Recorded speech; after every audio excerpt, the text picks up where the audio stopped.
नमस्कार। मैं संजय कुमार। आप सभी का स्वागत है हमारे इस छोटे से पॉडकास्ट में।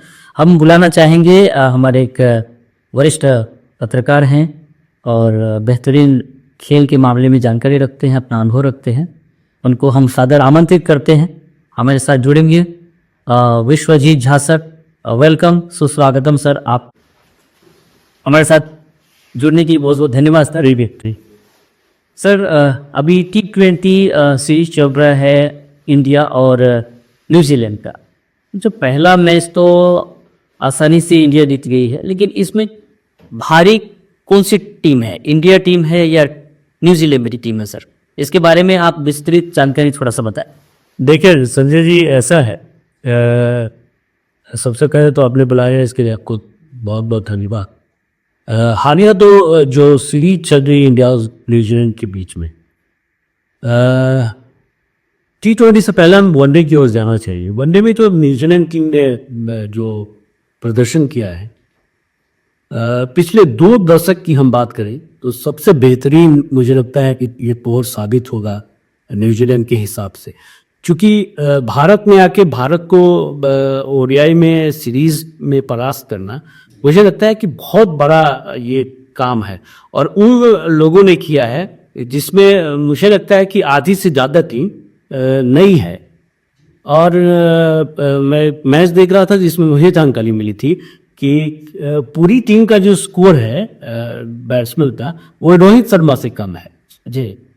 तो मुझे लगता है कि इन परिस्थितियों में सीरीज जीतना, वो भी भारत के खिलाफ भारत में, मुझे लगता है कि बहुत मुश्किल काम है जो न्यूजीलैंड ने किया है।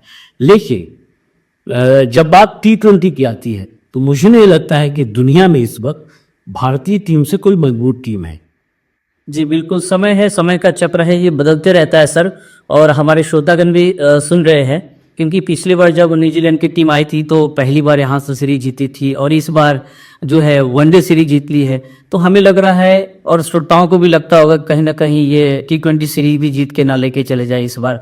जो एक रिकॉर्ड था, वो रिकॉर्ड हालांकि सर बनते टूटने के लिए, लेकिन ये बहुत पुराना रिकॉर्ड था। उसको जो है मतलब एक इसको मतलब मिथ्या कर दिया है। यानी कि न्यूजीलैंड की टीम टेस्ट जीती, पहले टेस्ट सीरीज, उसके बाद वनडे सीरीज, अब T20 पर भी उसकी निगाहें होंगी, है कि नहीं सर? मुझे लगता है कि ये थोड़ा सा मुश्किल है न्यूजीलैंड के लिए, क्योंकि इस वक्त जो भारतीय टीम है, मैंने अभी थोड़ी देर पहले बताया आपको कि दुनिया में कोई भी टीम इस वक्त, इंटरनेशनल टीम, भारतीय टीम से मजबूत नहीं है T20 फॉर्मेट में। क्योंकि इतने सारे विकल्प हैं, मुझे लग रहा है कि जितनी टीम खेल रही है, 11 प्लेयर्स खेलते हैं प्लेइंग 11, उतने ही उसके पास बेंच स्ट्रेंथ है, उतने ही खिलाड़ी बैठे हुए हैं जी। आप देखिए, 2-2 विकेट कीपर को खिलाया जा रहा है, 3-3 विकेट कीपर जो उपलब्ध है टीम के पास। तो मुझे लगता है कि बहुत सारे विकल्प हैं, और भारतीय टीम जो इस वक्त T20 फॉर्मेट में, चूँकि वर्ल्ड कप की तैयारी चल रही है, अब कुछ ही महीने के बाद वर्ल्ड कप खेला जाएगा भारत में और श्रीलंका के भी न्यूज़ पर। तो मुझे लगता है कि उस तैयारी में अब कोई कमी नहीं है। बुमराह जैसा पेस अटैक है, और उसके अलावा आप ऑलराउंडर्स की बात करेंगे तो इस वक्त आपके पास शिवम दुबे हैं, ये आपके पास हार्दिक पांड्या हैं, नीतीश रेड्डी को आप शायद पता नहीं उनका सिलेक्शन हुआ है नहीं T20 में, लेकिन बहुत सारे विकल्प हैं। बैट्समैन के अलावा विकेट कीपिंग में बहुत सारे ऑप्शन है, बॉलिंग में बहुत सारे ऑप्शन है, और सबसे जो थ्रू कारिता कह सकते हैं इस वक्त, वो वरुण चक्रवर्ती है। इसके वरुण चक्रवर्ती का मुझे लगता है कोई तोड़ नहीं है इसके T20 में, जो बॉलिंग जिसे सारी जरूरत है दूसरी टीमों के पास। तो ये एक एडवांटेज भारत के पास रहेगा। दूसरा एडवांटेज ये है कि जो वर्ल्ड कप के मैचेस होंगे वो भारत में होंगे जी। बहुत कुछ एक आध मैचेस मुझे लगता है कि पाकिस्तान की वजह से भारत को वहाँ शायद आपत्ति की थी पाकिस्तान ने कि मैं वहाँ नहीं खेलूंगा, तो शायद आईसीसी ने तय किया है कि कोलंबो में उनके मैचेस खेले जाएंगे। लेकिन इसके इतर सभी मैचेस भारत में, तो उसका एक एडवांटेज होगा। हाँ, एक चीज़ और है जो जिसका एडवांटेज भारत को होगा लेकिन डिसएडवांटेज दूसरों को हो सकता है, वो है ड्यू फैक्टर। क्योंकि भारत में इस समय शाम के जो मुकाबले होंगे उसमें ड्यू का फैक्टर होता है, तो उसको भी एक रणनीति के तौर पर देखा जा रहा है। तो देखना होगा। लेकिन मुझे लगता है कि भारतीय टीम इस वक्त सबसे सशक्त है पूरी दुनिया में T20 फॉर्मेट। जी बिल्कुल, बहुत बड़ी टीम है, बहुत मजबूत टीम है। इंडिया की नंबर 1 टीम अभी T20 में अगर कह सकते हैं, टीम का कॉम्बिनेशन देखते हुए। चलिए, ये तो इंटरनेशनल लेवल की बात हो गई।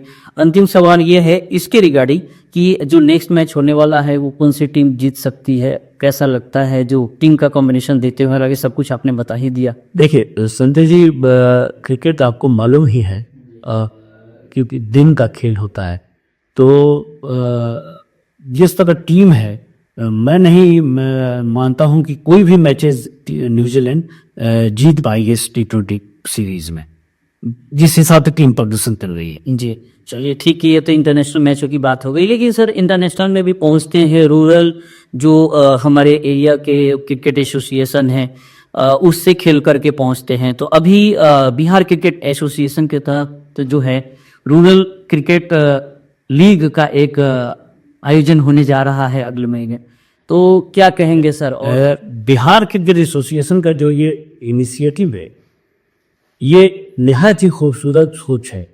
क्योंकि हम लोगों ने वो दौर देखा है जब बिहार में प्रतिभाएं थी, लेकिन बिहार को क्रिकेट में मान्यता दर्जा नहीं था, जिसकी वजह से खिलाड़ी तितर बितर हो गए। कोई झारखंड की ओर से, बादी एरिया में, कुछ लोग बंगाल की ओर, आदि सजी, ये लोग खेलते रहे। उसके नुकसान भी है। नुकसान ये है कि आज के भी दौर में कई सारे खिलाड़ी हैं जो बिहार से सरोकार लगते हैं, लेकिन बंगाल, झारखंड और दूसरी टीमों से खेल रहे हैं।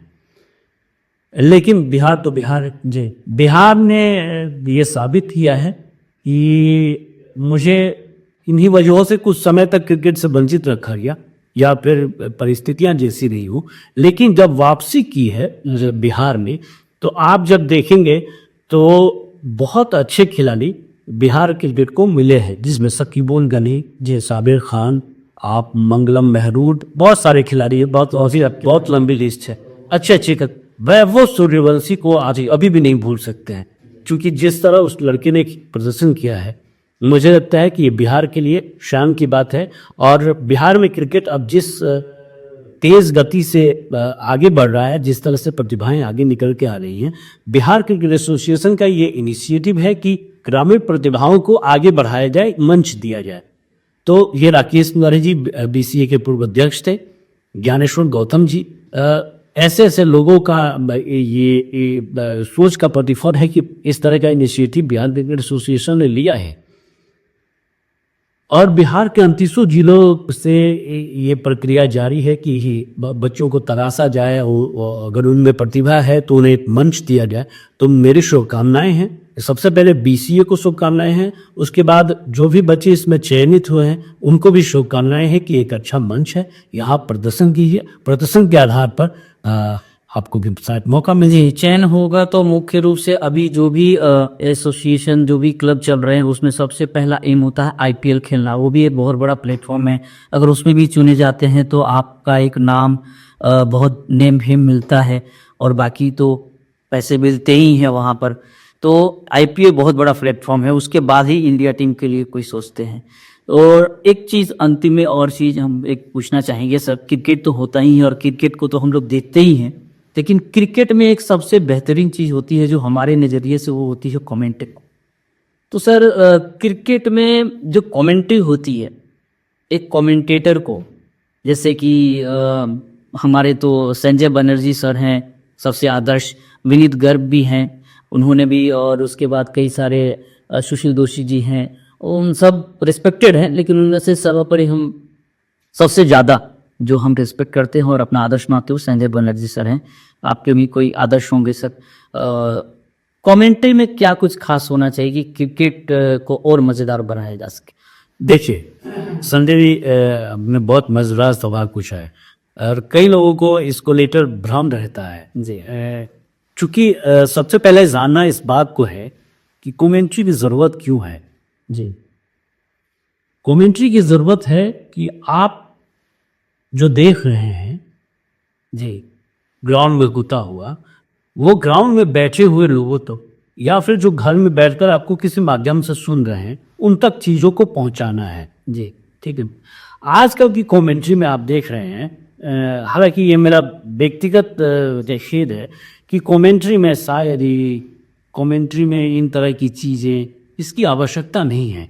ये तब आवश्यकता है जब आपके पास शब्द कम पड़ जाए। जी। ठीक है, तो कमेंट्री की एक अलग शैली होती है। आपने जिन लोगों का नाम लिया, भारत में उन लोगों का अपना एक अव्वल स्थान है जी। और मुझे लगता है क्रिकेट जो देखते हैं या कमेंट्री जो करते हैं उनके लिए वो शायद किसी भगवान से हमने हुक्म सही है और भी आदर्श है, सही बात है। बिल्कुल उनसे लोग सीखते हैं, वो लिए कमेंट्री को बार बार सुनते हैं। बिल्कुल सीखने का प्रयास। बिल्कुल, तो उनसे भी अगर कोई सीख रहा है तो इस तरह की चीज़ों को सीखे, क्योंकि क्रिकेट की कमेंट्री बहुत गढ़ू कला है। आप जाएंगे तो बहुत मुश्किल काम है, आपको वहाँ चीज़ों को देखना होता है और फिर उसको लयबद्ध करना होता है। तो इसमें शब्दों का आपके पास भंडारण हो सकता है। शब्दों का भंडार, क्रिकेटी शॉट और जो पोजीशन होते हैं, जो जगह होते हैं, जैसे क्रिकेट में मुख्य रूप से मुझे लगता है, मैं जैसा कि अभी तक देखा हूँ कि लगभग 42 रूल एकदम मैनुअल हैं जो क्रिकेट में होते हैं। उसी तरह लगभग 42 डेस्टिनेशन हो जाए तो क्रिकेट पे सर्कल के अंदर होते हैं, उसका भी काफ़ी ख्याल रखा जाता है कि बॉल किधर जा रही है, बैट्समैन किस तरह के शॉट मार है। और कमेंट्री का मुझे जहाँ तक है, मैं जैसा समझता हूँ कि जो आंखें बंद करके भी आपकी या हमारी या किसी कमेंटेटर की अगर आवाज़ अगर सुन रहे हैं, आंखें बंद किए हुए भी है, तो उसको समझ में आना चाहिए कि बल्ले से कौन सा शॉट लगा है, किधर गया है, कौन से जगह पे गया है, कौन से पोजीशन पे गया है। ये थोड़ा एक्साइटमेंट जो है ये बना हुआ रहना चाहिए कमेंट्री में, तभी जाके दर्शकों को मजा। बिल्कुल, आप किसी अच्छे गुरु के पास पहुंचे होंगे तब आपको ये सब चीज़ें जानकारी होगी। इसलिए मैं कह रहा हूँ कि कई ऐसे दर्शक होते हैं जिनके पास आँख नहीं है जी, ठीक है ना, वो देख नहीं सकते हैं जी, तो वो सुन सकते हैं जी। तो उनको आप कैसे फील कराएंगे कि हाँ मैं देख रहा हूँ जी। तो उनके पास आपकी कमेंट्री पहुंचनी चाहिए। बॉलर गेंदबाजी बॉलिंग अगर कर रहा है जी, तो शॉट कहाँ लगा, मिडल कैसे हुआ, छक्का कैसे किया, वो उसे बताना होता है। लेकिन जब आप उसे बता देंगे तो उसको महसूस हो जाएगा कि ऐसे हुआ। लेकिन आमतौर पर मुझे इस चीज़ को लेकर बड़ा दुख रहता है कि आधुनिक दौर में कमेंटेटर्स की जो शैली है उसमें बदलाव आया है और मुझे लगता है वो ठीक नहीं है।